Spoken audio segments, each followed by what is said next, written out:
नमस्कार दोस्तों, मैं हूं आपके साथ कृपाशंकर शर्मा। भक्तों, आज हम आपको सुना रहे हैं सब दुखों को हरने वाली, सौभाग्य देने वाली भगवान शिव और माता पार्वती की सावन के सोमवार की कथा।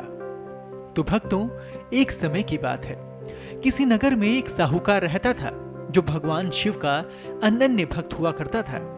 उसके पास धन धान्य किसी भी चीज की कमी नहीं थी, लेकिन उसकी कोई संतान न थी और वो इसी कामना को लेकर रोज शिवजी के मंदिर जाकर दीपक जलाया करता था।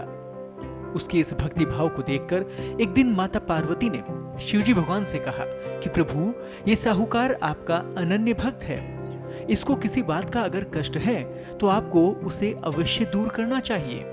शिवजी बोले कि हे पार्वती, इस साहूकार के पास पुत्र नहीं है, ये इसी दुख से दुखी रहता है। माता पार्वती कहती हैं कि हे ईश्वर, कृपा करके इसे पुत्र का वरदान दे। तब भोलेनाथ ने कहा कि हे पार्वती, साहूकार के भाग्य में पुत्र का योग नहीं है। ऐसे में अगर इसे पुत्र प्राप्ति का वरदान मिल भी गया तो वह केवल 12 वर्ष की आयु तक ही जीवित रह पाएगा। ये सुनने के बाद भी माता पार्वती ने कहा कि हे प्रभु, आपको इस साहूकार को पुत्र का वर देना ही होगा, अन्यथा भक्त क्यों आपकी सेवा पूजा करेंगे। माता के बार बार कहने से भोलेनाथ ने साहूकार को पुत्र का वरदान दे दिया, लेकिन यह भी कहा कि वह केवल 12 वर्ष तक ही जीवित रहेगा। साहूकार ये सारी बातें सुन रहा था, इसलिए उसे ना तो कुछ खुशी हुई ना ही दुख। वो पहले की तरह भोलेनाथ की पूजा अर्चना करता रहा। उधर सेठानी गर्भवती हो गई और 9वें महीने में उसने सुंदर बालक को जन्म दिया। परिवार में खुशी का, हर्ष का माहौल था, लेकिन साहूकार पहले की तरह ही लगातार भोलेनाथ की सेवा में लगा रहा। उसने बालक की 12 वर्ष की आयु का जिक्र किसी से ना किया। जब बालक 11 वर्ष की आयु का हो गया तो एक दिन साहूकार की सेठानी ने बालक के विवाह की बात कही। तो साहूकार ने कहा कि वो अभी बालक को पढ़ने के लिए काशी जी भेजेगा। इसके बाद उसने बालक के मामा जी को बुलाया और कहा किसी काशी पढ़ने के लिए ले जाएं। रास्ते में जिस भी स्थान पर रुकें वहां यज्ञ करते हुए, ब्राह्मणों को भोजन करवाते हुए आगे बढ़ते चले जाएं।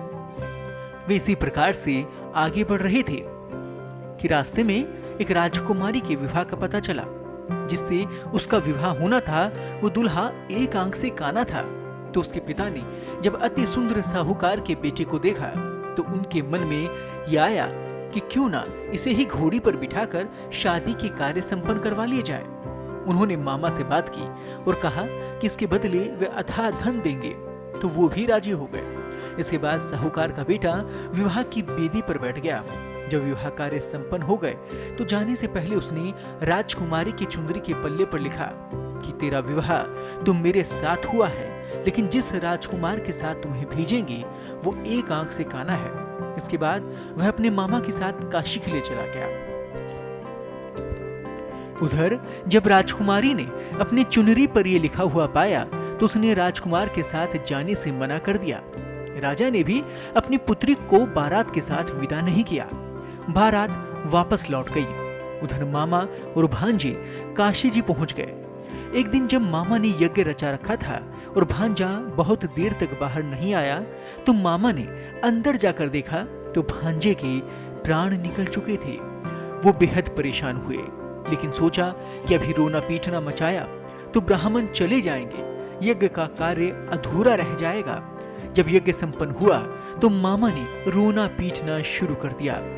उसी समय शिव पार्वती उधर से जा रहे थे तो माता पार्वती ने शिवजी से पूछा कि हे प्रभु, ये कौन रो रहा है।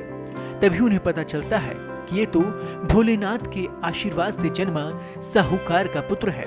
तब माता पार्वती कहती हैं कि हे स्वामी, इसे जीवित कर दें, अन्यथा रोते रोते इसके माता पिता के प्राण निकल जाएंगे। तब भोलेनाथ ने कहा कि हे पार्वती, इसकी आयु इतनी ही थी सो वो भोग चुका है। लेकिन मां के बार बार आग्रह करने पर भोलेनाथ ने उसे जीवन दे दिया। लड़का ओम नमः शिवाय कहते हुए उठ बैठा और मामा भांजे दोनों ही ईश्वर को धन्यवाद देकर अपनी नगरी को लौट पड़े। रास्ते में वही नगर पड़ा और राजकुमारी ने उन्हें तुरंत पहचान लिया। तब राजा ने राजकुमारी को साहूकार के बेटे के साथ बहुत सारा धन धान्य के साथ विदा किया उधर साहूकार और उसकी पत्नी छत पर जा बैठे थे। उन्होंने ये प्रण ले रखा था कि यदि उनका पुत्र सकुशल ना लौटा तो वो छत से कूदकर अपने प्राण त्याग देंगे। तभी लड़के के मामा ने आकर साहूकार के बेटे और बहू के आने का समाचार सुनाया, लेकिन वे नहीं माने। तो मामा ने शपथ पूर्वक कहा कि तब दोनों को विश्वास हो गया और दोनों ने अपने बेटे बहू का बहुत भव्य स्वागत किया। उसी रात साहूकार को स्वप्न में शिवजी ने दर्शन दिए और कहा कि तुम्हारी पूजन से मैं प्रसन्न हुआ।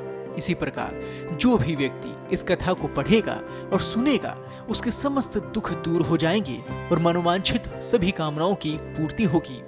जय भोलेनाथ।